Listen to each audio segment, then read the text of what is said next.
ఒకే అమ్మాయి అంటున్నారు. మీ రాజకీయ వారసురాలు కూడా ఆమెనా?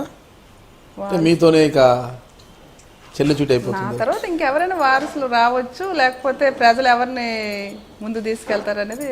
మీ కుటుంబం నుంచి ఎవరున్నారు వారసులు? మా కుటుంబం నుంచి మనం ఇప్పుడు చెప్పలేము, అందరూ చిన్నవాళ్ళు. ఇంకా ఏం ఆలోచన లేదా అదే మీ తర్వాత ఎవరున్నారు అనేసి?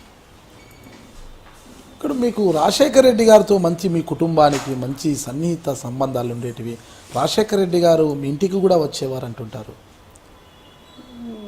తొలి నుంచి కూడా మీ కుటుంబం కాంగ్రెస్లోనే ఉండింది. అవునండి. అలాంటి మీరు 2009 ఎన్నికల సందర్భంగా మీ బ్యాంక్ ఉద్యోగానికి కూడా రాజీనామా చేసి పీఆర్పీలోకి ఎందుకు వెళ్ళాల్సి వచ్చింది? పీఆర్పీకి వెళ్ళాల్సి వచ్చిందంటే చిరంజీవి గారి మీద అభిమానంతో, అంటే ప్రజారాజ్యం పార్టీ ఏదో చేసేస్తుందని భావించారా? అప్పట్లో ఏంటంటే నాన్నగారు కొద్ది రోజులు అనారోగ్య రీత్యా రాజకీయాల్లో ఉండకుండా కాంగ్రెస్లో ఉన్నప్పటికీ రాజకీయాలకు దూరంగా ఉన్నారు. అంటే కాంగ్రెస్లో ఉంటూ కొనసాగుతూ. మా ఫాదర్ ఏంటంటే మేమందరం కూడా సొంతంగా తన కాళ్ళ మీద వాళ్ళు ఉద్యోగాలు తెచ్చుకున్నారు. వాళ్ళు ఉన్నతంగా ఉండాలి.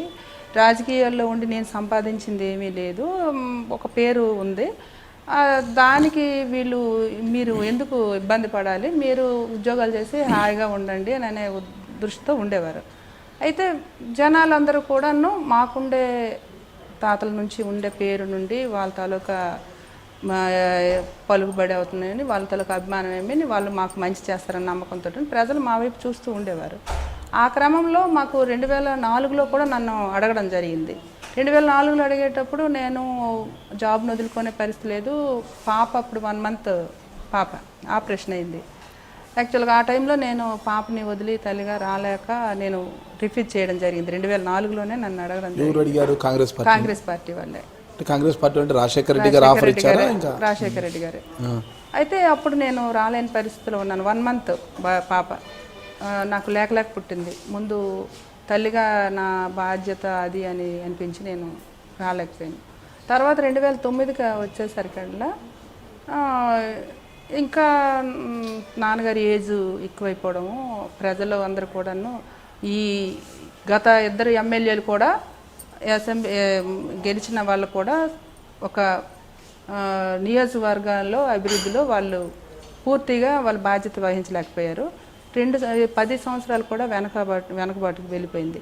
అటువంటి పరిస్థితుల్లో నాకు ఎందుకంటే ఆ ప్రాంతం మీద ఆ ప్రజలన్నా నాకు ఒక అభిమానం ఉండేది. వాళ్ళకి ఏదైనా చేయాలి వస్తే మనం వెళ్తే మనకి బాగుంటుంది అని ఎప్పుడు ఉండేది. అయితే 2009లో నాకు ఈ అవకాశం వస్తే నేను పోటీ చేద్దాం అనుకున్నాను. ఎందుకంటే అప్పుడు పాలకొండ నియోజకవర్గంగా అయ్యింది. అప్పుడు నాకు వీరఘట్టం, పాలకొండ, సీతంపేట, బామిని ఇవన్నీ మా తాలూకా అభిమానులు సొంత మండలం ఉన్నారు. నన్ను కోరుకుంటున్నప్పుడు నేను దాన్ని ఎందుకు అవకాశం తీసుకోకూడదు అని అనిపించే క్రమంలో నేను ఎక్స్ప్రెస్ చేసేటప్పుడు ఒక గ్యాప్ వలన మా ఫాదర్ దగ్గరికి అడిగే పరిస్థితి లేదు. ఎందుకంటే మా నాన్నగారు ముందే చెప్పేశారు, అందరూ ఆడపిల్లలు ఉద్యోగాలు చేసుకుంటున్నారు, మీరు వాళ్ళని ఎవరిని అడగొద్దు అని అనడం మూలంగా వాళ్ళు ముందుగా నాకు అప్రోచ్ అవ్వలేదు. నేనేమంటే నాకేమైనా ఉంటుందంటే మా మీద ప్రజలు మమ్మల్ని గెలిపిస్తారు, మేము ఏ పార్టీకి ఉంటే ఆ పార్టీకి వచ్చే మనుషులు కూడా ఉన్నారు. అటువంటప్పుడు మమ్మల్ని కొంచెం పిలిచి గౌరవంగా అడిగి ఉంటే బాగుండేది అని మాకు అనిపించింది. అటువంటప్పుడు వాళ్ళు కొంచెం అడగకపోవడం వల్ల ప్రజారాజ్యంలో వాళ్ళు అప్రోచ్ అయ్యారు నాకు.